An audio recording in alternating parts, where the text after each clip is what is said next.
In tonight's Vote 2012 coverage, in just 9 hours, early voting begins across the state. All you need is proper ID, and you can register when you show up at your County Board of Elections office. For information on exact early voting times and to ensure that you're registered, go to our website, abc22now.com, and click on news links. Some of the state's most violent and dangerous criminals could be waiting to vote at your polling place this election. Ohio is one of 15 states that allows convicted felons to vote as soon as they are out of jail. Liza Danver is live at the Board of Elections to explain the law and what one group is doing to make sure that population of voters can vote this November. And we've been saying all evening that a lot of Obama supporters were going to be expected to start lining up here at the Board of Elections beginning at 11. And take a look.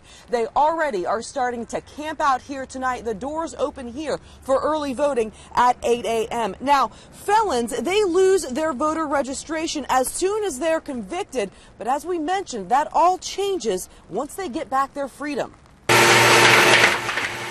The Board of Elections is printing out thousands of absentee ballots for anyone who plans to early vote, including convicted felons who got out as recently as today.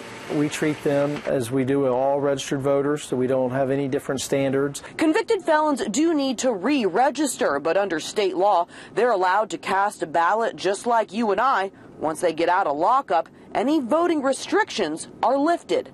They've certainly violated the law and probably deserve to have some rights taken away from them, but I'm not sure the right to vote is one of them, because they certainly have a say in what goes on. I think they messed up, and I don't want them to make another mistake for the country.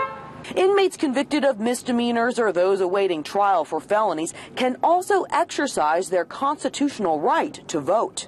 According to state law, anyone who's locked up and isn't currently being incarcerated for a felony can request the Board of Elections mail them this form, allowing them to become a registered voter. They can also fill out an absentee ballot, allowing them to vote from behind bars. We all have a past, unfortunately, and once you have done time, once you have put that behind you, you now have the right to participate in a full-scale kind of way when it comes back out to registering and voting.